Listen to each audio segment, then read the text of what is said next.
Mapipilitan umano si Batangas 1st District Representative Leandro Leviste na ilabas sa mga pangalang anyay pumipigil kay DPWH Secretary Vince Dizon na ilabas ang umano'y Cabral files na hawak daw ng kongresista. Yan ang sagot ni Leviste matapos na naging pahayag ni Dizon na hindi raw inauthenticate ng kalihim ang Ngayon may balitang malabas na walang alam si Secretary Vince Dizon doon sa mga files na yun. Uy, hello.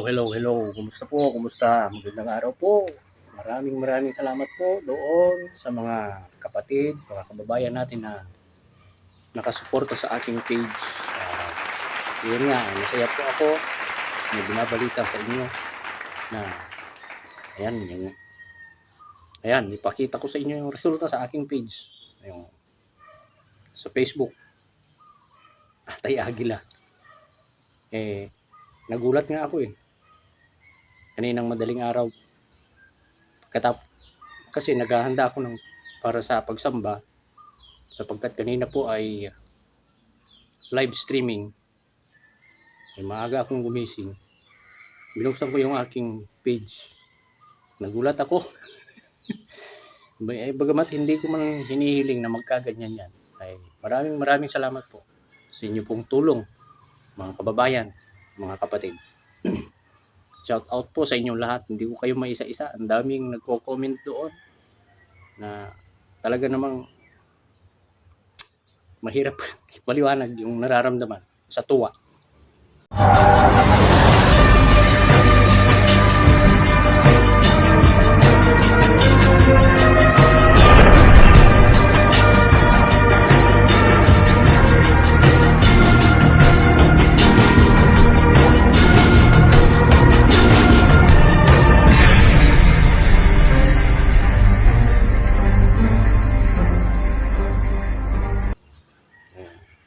Nagresulta kaagad yung ginawa nating pagpapasalamat sa ating Panginoong Diyos.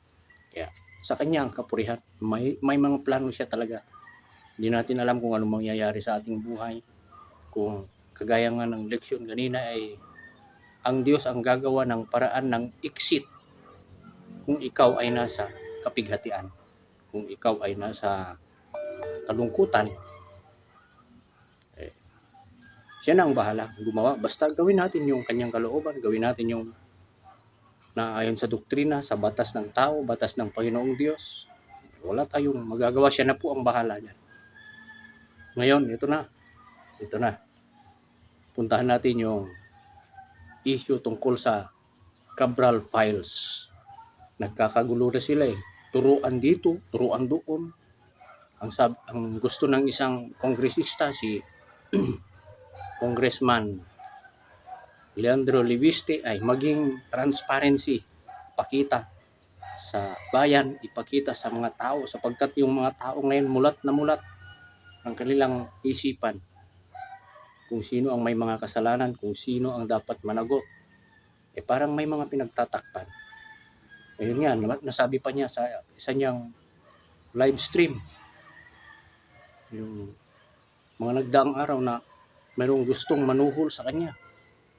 Bibigyan daw siya ng extra budget para sa kanyang distrito. Wag lang siyang mag-ingay, wag lang makialam doon sa system ng DPWH.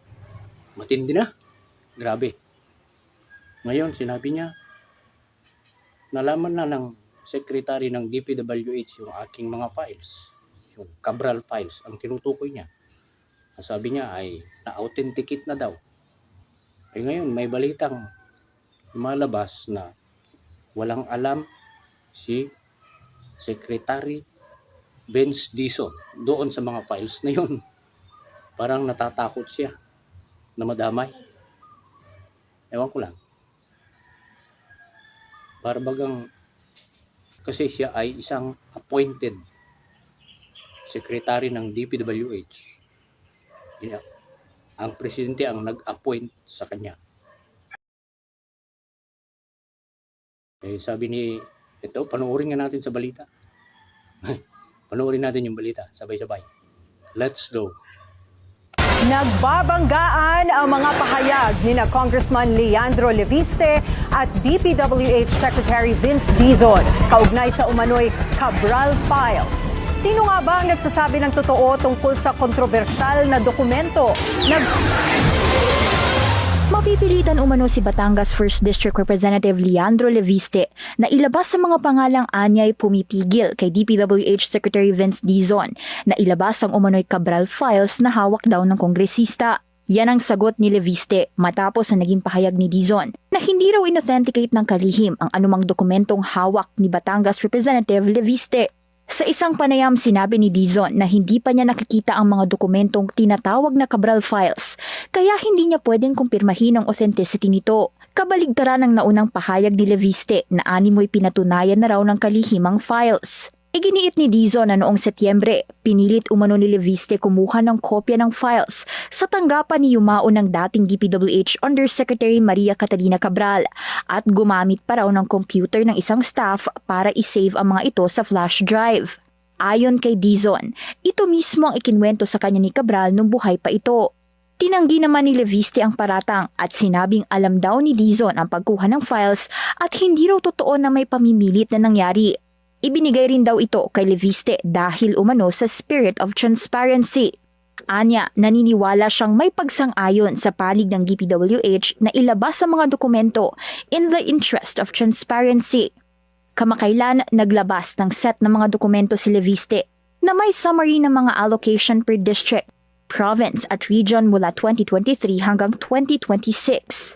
I'm sorry that the public is impatiently waiting for more informations to be released on the proponents in the NEP, but I want to give the DPWH and USEC Claire Castro the chance to set the record straight before I prove that they have been lying. For them to say that there are no proponents in the NEP and they don't know who are the proponents in the NEP is a lie. Sa gitna ng palitan ng mga pahayag, inilinaw ni Dizon na ipinasa na ng DPWH sa Office of the Ombudsman ang mga computer at files na ginamit at hawak ni Cabral, alinsunod sa sabina ng ahensya. Dagdag pa ni Dizon, ang Ombudsman na ang may kapangyarihang sumuri, mag-analyze at mag-authenticate ng mga dokumento bilang bahagi ng ongoing investigation sa flood control scandal. Ayun. Bahala na sila dyan. Basta tayo maging transparency. Gusto natin, wala tayong pinapanigan. Ipakita yung dapat makita ng mga gustong manood sa channel na ito. Kung sino yung tama, kung sino yung mali, adi punain kung sino yung tama. Sabi nga papurihan yung tama. Yung mali, edi sawayin, ganun yun. Nakasulat yun sa Biblia, kung sino ang may kasalanan, siyang managot. Purihin yung dapat purihin, sawayin yung dapat sawayin. Ganon. Yun ang transparency.